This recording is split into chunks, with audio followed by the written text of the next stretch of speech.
समादरणीय धार्मिक सज्जन वृंद, महर्षि दयानंद जी ने वेद भाष्य किया और वेद भाष्य प्रारंभ करने से पहले अनेक प्रार्थनाएं महर्षि दयानंद जी ने परमेश्वर से की। ऋग्वेद आदि भाष्य भूमिका में पहला चैप्टर ईश्वर प्रार्थना विषय का है। तो महर्षि दयानंद जी ने वेद भाष्य करने से पहले अनेक मंत्रों के माध्यम से ईश्वर से भिन्न भिन्न प्रकार की प्रार्थनाएं की, याचनाएं की, जिससे कि वो वेद भाष्य का कार्य अच्छी प्रकार से संपन्न हो, उसमें कोई विघ्न ना आए। तो इस महर्षि दयानंद जी के व्यवहार से, ऋषियों के व्यवहार से सामान्य लोगों को भी जानना चाहिए कि वो यदि किसी उत्तम कार्य को करते हैं तो उत्तम कार्य को करने से पहले भिन्न भिन्न प्रकार की प्रार्थनाएं भिन्न भिन्न मंत्रों से ईश्वर से करनी चाहिए, जिससे कि उस कार्य को करने में ईश्वर की ओर से सहायता मिले। प्रार्थना का एक फल क्या है? सहायता। अभिमान का नाश भी होता है, उत्साह की प्राप्ति भी होती है। और महर्षि दयानंद जी ने एक जगह लिखा है, भावार्थ रूप में बताता हूँ, कि ईश्वर की कृपा और सहायता से कठिन से कठिन कार्य भी सरलता से सिद्ध हो जाता है। कोई वैश्य है, उसने कोई फैक्ट्री लगाई, फैक्ट्री का शुभारंभ कर रहा है, तो वो मंत्रों के माध्यम से ईश्वर से प्रार्थनाएं करेगा कि हे परमेश्वर, आपकी सहायता से ये जो मेरा कार्य है ये अच्छी प्रकार से सिद्ध हो, सफल हो, विफल ना हो जाए। कोई गौ सेवक है, उसने गौशाला खोली है, तो वो गौशाला प्रारंभ करते समय ईश्वर से प्रार्थना करेगा कि ये जो मेरा प्रकल्प है ये अच्छी प्रकार से सिद्ध हो, सफल हो, जिस प्रयोजन के लिए मैंने खोला है। कोई राजा है, राजा बन गया, उसका राज्याभिषेक हो गया, तो वो राज्य का पालन करने से पहले, अपनी गद्दी पे बैठने से पहले ईश्वर से प्रार्थनाएं करेगा कि हे प्रभु, आपकी कृपा से मुझे बुद्धि, आरोग्यता आदि की प्राप्ति हो, जिससे कि मैं राज्य का पालन अच्छी प्रकार से कर सकूं। ईश्वर प्रार्थना विषय में एक मंत्र है जिसके माध्यम से महर्षि दयानंद जी ने वेद भाष्य करने में ईश्वर की ओर से सहायता मिले, उस मंत्र से प्रार्थना की है। मंत्र है, द्योः शांतिरंतरिक्षं शांति पृथ्वी शांतिरापः शांतिरोषधयः शांति वनस्पतयः शांतिर्विश्वे देवाः शांतिर्ब्रह्म शांति सर्वं शांति शांतिरेव शांति सा मा शांतिरेधि। भाषार्थ में इसका अर्थ दिया है,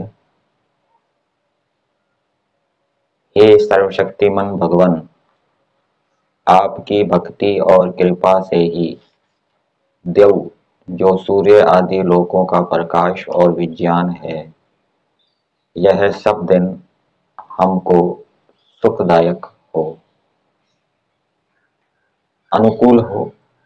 सूर्य आदि लोकों का प्रकाश अनुकूल हो, सूर्य आदि लोकों का विज्ञान अनुकूल हो, जिससे कि जब वो अनुकूल होगा तो आरोग्यता की प्राप्ति होगी, बुद्धि की प्राप्ति होगी। आकाश में पृथ्वी जल औषधि वनस्पति वट आदि वृक्ष ये भी सुखदायक हो, जल औषधि वनस्पति अनुकूल हो। यदि जल औषधि पृथ्वी वनस्पति आदि अनुकूल नहीं होंगे तो बुद्धि भी बिगड़ सकती है, शरीर के अंदर रोग भी उत्पन्न हो सकते हैं और विज्ञान भी हमारा लुप्त हो सकता है। जो संसार के सब विद्वान हैं वो हमारे अनुकूल हो, हमें सुखदायक हो, तो सब विद्वान हमारे अनुकूल होंगे, सुखदायक होंगे, तो हमें उनसे विज्ञान की प्राप्ति होगी, हम उनसे विज्ञान प्राप्त करेंगे।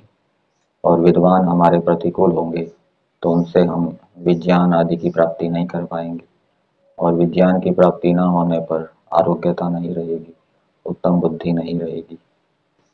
ब्रह्म जो वेद, वेद भी हमारे लिए सुखदायक हो, वेद से हमें प्रेरणाएं मिले, वेद से प्रेरणाएं प्राप्त करके हम उत्तम बुद्धि और आरोग्यता को प्राप्त करें। और वेद यदि प्रतिकूल होंगे, सुखदायक नहीं होंगे, तो वेद से हम प्रेरित नहीं हो पाएंगे, वेद से लाभान्वित नहीं हो पाएंगे। फिर आगे दिया, ये सब पदार्थ और इनसे भिन्न भी जो जगत है वे सब सुख देने वाले हमको सब काल में हो। तो ये जो प्रार्थना करने वाला व्यक्ति है वो यदि ईश्वर की आज्ञा का पालन करेगा, अपने धर्म का, कर्तव्य का ठीक प्रकार से पालन करेगा, तो ये सूर्य आदि पदार्थों का प्रकाश उसके अनुकूल होगा, विद्वान उसके अनुकूल होंगे, वेद उसको सुखदायक होगा, अनुकूल होगा, वेद से उसको प्रेरणाएं प्राप्त होगी। अधार्मिक व्यक्ति यदि वेद पढ़ेगा तो उसको वेद से कोई प्रेरणा प्राप्त नहीं होगी। अधार्मिक व्यक्ति विद्वानों के महत्व को नहीं समझेगा, वो विद्वानों का सत्संग नहीं करेगा, वो विद्वानों से लाभान्वित नहीं होगा, परिणाम स्वरूप उसको आरोग्यता और उत्तम बुद्धि की प्राप्ति नहीं होगी। तो ये सब पदार्थ और इनसे भिन्न भी जो जगत है वे सब सुख देने वाले हमको सब काल में हो, कि सब पदार्थ सब दिन हमारे अनुकूल रहे। सुखदायक हो मतलब ये सब पदार्थ हमारे अनुकूल रहे। जिससे अब इस मंत्र को व्यवहार के साथ जोड़ा है महर्षि दयानंद जी ने, जिससे इस वेद भाष्य के काम को सुखपूर्वक हम लोग सिद्ध करें।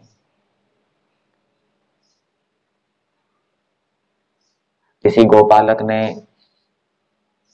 अनाथ गायों की गौशाला खोली तो वो क्या प्रार्थना करेगा कि हे प्रभु आपकी कृपा से जगत के सब पदार्थ अनुकूल हो, जिससे कि मैंने अनाथों के पालन के लिए ये जो कार्य प्रारंभ किया है ये अच्छी प्रकार से सिद्ध हो, सहयोग सब ओर से मिलता रहे, किसी प्रकार की धन की सामग्री की कमी ना रहे। राजा भी प्रार्थना करेगा कि हे प्रभु अब मुझे राज्य भार सौंपा गया है, आपकी कृपा से ये जगत के सब पदार्थ मेरे अनुकूल रहे, जिससे कि मैं इस राज कार्य को सुखपूर्वक सिद्ध करूं, सब प्रजाओं को मैं तृप्त कर सकूं, प्रसन्न कर सकूं, ऐसी बुद्धि आरोग्यता मुझे प्रदान कीजिए। यदि राजा बीमार हो गया तो फिर वो प्रजा को आनंदित कैसे कर सकेगा, तृप्त कैसे कर सकेगा। राजा के पास यदि उत्तम बुद्धि नहीं हुई तो वो दुष्टों से पीड़ित हो जाएगा, दुष्टों को रुलाने की जगह दुष्ट उसको रुलाने लग जाएंगे, उसके ऊपर हावी हो जाएंगे, शत्रु उसके ऊपर हावी हो जाएंगे। फिर आगे दिया है, हे भगवान इस सब शांति से हमको विद्या, बुद्धि, विज्ञान, आरोग्य अब और सब उत्तम सहाय को कृपा से दीजिए। तो इससे क्या बात समझ में आ रही है, जब सूर्य आदि लोकों का प्रकाश, सूर्य आदि लोकों का विज्ञान हमारे अनुकूल होगा, औषधि, वनस्पति, वृक्ष, विद्वान ये जब हमारे अनुकूल होंगे, वेद जब हमारे अनुकूल होगा, वेद जब हमको सुखदायक होगा, और भी जगत के सब पदार्थ जब हमारे अनुकूल होंगे, कब अनुकूल होंगे, जब हम ईश्वर की आज्ञा का पालन करेंगे, ईश्वर की आज्ञा का उल्लंघन नहीं करेंगे। तो इनके अनुकूल होने से क्या होगा वो आगे बताया है, क्या परिणाम निकलेगा।